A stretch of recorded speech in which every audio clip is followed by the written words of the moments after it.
sa pagsasalita nila kasi, parang nakagawa na ng krimen ng Vice President. Yun ang mahirap eh. Parang convicted na nga po. Doon sa unang tanong ninyo, hindi ka ba nabigla? Hindi ako nabibigla kasi kung tutuntunin mo, talagang nagmimina sila ng kahit anong may babato nila sa Vice President. Sa tamang panahon, akala nila pag nakakalap na sila ng ganito, magpapile ng impeachment. Na sa servisyoan naman ng medical mission, siguro nag-a-average ng 1,000 dyan. Maghapon yun eh. Maghapon. Anyway, Kong, ito yung pinag-uusap-usapan at alam ko sa social media, ito po naman ay viral na rin. Ano? Pero gusto naming marinig mula po mismo sa inyo, ano ba talaga ang nangyari sa plenaryo? Gabi po yun eh. Nung mawalan, maubusan kayo ng hopya. Yung inalisan kayo ng mga committee position tsaka yung committee membership, ano ba talaga nangyari? Bakit ho yung 5 komite nabigla na lamang kami, kinabukasan ay inalis na sa inyo mga committee ito? Kung kayo na nga po magkwento. Sa akin palagay din, ito ay planado. Tingnan mo, itong nagsimula na paglatag ng budget, itong budget ng Vice President, di ba, sabi ko nga, kung susuriin ninyo, parang nag-iba yung patakaran. Biglaan eh. Sa mga nakakaraang mga panahon ay, eto, wag na tayong lumayo, 2022, 2023, ganun pa rin naman yung patakaran. Walang masyado nang nagtatanong. Halos 13 minuto, 22 minutes. Nadidispose na yung ano eh. Kasi yun ang tradisyon, Kong, ano? Umiiral na tradisyon. Ngayon, pinapaliwanag ko nga sa kanila na huwag nating bigla na lamang tatanggalin yung tradisyon sapagkat ito naman ang matagal na panahon nating inalagaan. Ngayon, minamatwid kasi ng mga kasama ko, kapag ang tradisyon kanya ay bumangga doon sa ating pananagutan at tungkulin na magtanong, hindi mo po pwede kanyang mangibabaw yung tradisyon. Sabi ko, hindi naman ako dapat mag-away yung dalawa na yun eh. Ang totoo niyan, Jen, sa mga abogado, meron kaming subject na kung tawagin ay conflict of laws. Conflict of laws. Meron kasing pagkakataon na maaaring ipalagay ng bawat isa na maaaring maglaban ang 2 o 3 o higit pa na batas kung ang pag-uusapan ay yung application nito. Kaya meron kami subject na kung tawagin ay conflict of laws. Para sa ganon, masanay ka. Huwag mong paglabanin yung 2 konsepto o 3 konsepto. So dapat hanggat maaari ay gamitin mo sa paraan na ito'y nagamit mo ng sabay-sabay na hindi nagkalaban-laban. Walang kontradiksyon eh. Wala. Ang tawag namin doon ay harmonization. Sabi ko, hindi naman ibig sabihin kapag pinaraan mo yung tradisyon, ay hindi mo na sinasabing hindi accountable ang isang opisina. Yung accountability, iba yun kesa dun sa sinasabi nating tradisyon. Paano natin i-harmonize? Sige, ganito yan. Yung budget nilatag. Pagkalatag nun, sa magitan ng tradisyon, tinignan natin, nakita natin yung kahalagahan, binasa ng... merong presentation kasi. Merong magpo-propose ngayon. Kamukha nung nangyari. Based on the time-honored tradition, I move to terminate the office, the budget of the office of the Vice President. Palaging ganon. Yun ang mga accountability, iba naman ang ibig sabihin nun. Pagka yung budget na yun na nailatag at nagamit na, at merong nakita na may konting sablay, o merong requirements na hindi natupad, o may mga dokumentong hindi mo na isumite, hahabulin ka ng accountability. Opo, kasi Kaya nga habulin ka ng COA eh. Kaya nga po, tingnan ninyo, ito po madali ka akong intindihin. Kaya merong nag-issue ng notice of disallowance. Oo. Yun ay katibayan na ang opisina ng Vice President o kahit anumang opisina hindi makaiiwas doon sa accountability.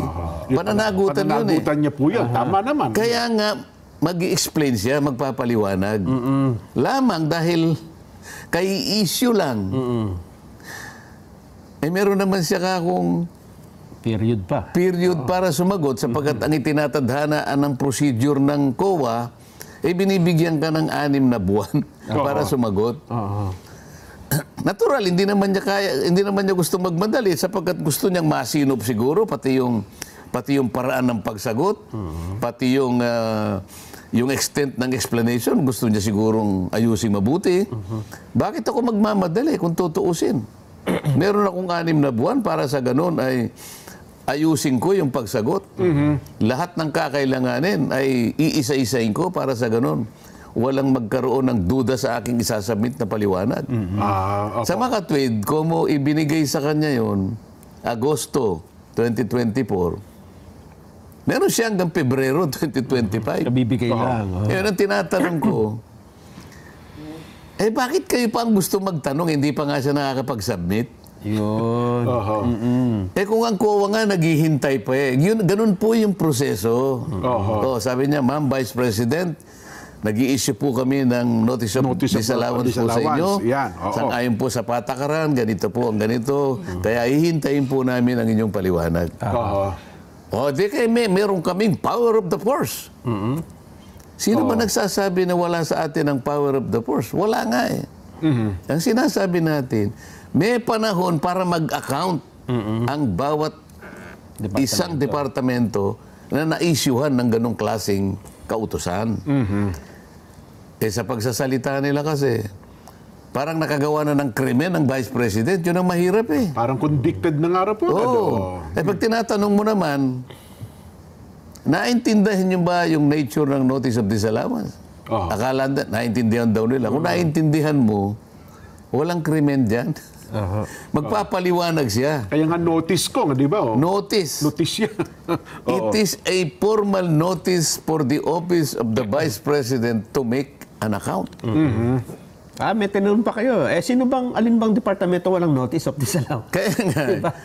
Ngayon, doon sa unang tanong ninyo, hindi ka ba nabigla? Hindi ako nabibigla kasi kung tutuntunin mo, talagang nagmimina sila ng kahit anong may babato nila sa Vice President. Sa tamang panahon, akala nila pag nakakalap na sila ng ganito, magpapile ng impeachment. Saan magsisimula ang impeachment? Anong komite? Ay, Committee on Justice ko. Vice Opo. Chairman ako doon. Oo nga po, Vice Chairman kayo ng Committee on Justice. Ba't ako tinanggal? Para hindi ako makasali ron. Yun ang alam nila, di ba? Opo, So yun pala. So, ngayon, alam ko rin naman ang panahon kung kailan tinatanggal yung mga nasa majority. Pagka matatapos magbe-break. Kaya inipon nilang lahat yun. O di ba? Last day eh. Di ba nag-object ako dun sa prangkisa sa panukalang batas na yung prangkisa ng Davao Light. Sa Davao, tama. Sasagpangin niya, aagawin niya yung prangkisa ng Nordeco. O nag-object ako doon. Medyo lumaban yung author. Opo. Sabi niya, with all due respect, Mr. Chair, this issue has been extensively discussed in several meetings of this committee. With all due respect to Congressman Marcoleta, I think this is the only first day that he attended Yun na nga. our hearing. Hindi naman nakidiwa. Ngayon lang, noong araw niya, bigla kayong nagtanong. Sabi ko, I may not have attended all the meetings. Tama. But I have read all your minutes. Binasa niyo naman lahat ng minutes. How many times was the word competition mentioned in the law? EPIRA. O, hindi naman niya masagot. O, ako na nagsabi. 11 times. Oh. Competition, 11 times. Oo. Po. What about the phrase anti-competitive? Ilang beses? Hindi naman niya alam 10 times. Anong ibig nating sabihin, Mr. Chair? This law is about competition. Meron na ngang nagsiservice dyan sa franchise area na, ibibigay mo na naman dyan sa Aboitiz. Kakainin pa. Pwede pinatay niya yan. Kapag napatay niya yung kalaban niya, nag-iisa na siya. So eventually, kahit namura ngayon, ang sinasabi niyang presyo ng kuryente niya, itataas niya rin dahil wala nang mag-o-offer dyan. So, hindi siya kako consistent sa batas. Dinobjekan ko yan. Pangalawa, sabi ko, kaya naman nagkukunwari siyang mababa ngayon sapagkat nakakakuha siya ng mas marami sa capacity ng Agus Pulangi Hydroelectric Plant. Namurang-mura. Namurang-mura. Hydro yun eh. Kaya naman siya nakakakuha ng ganyang karami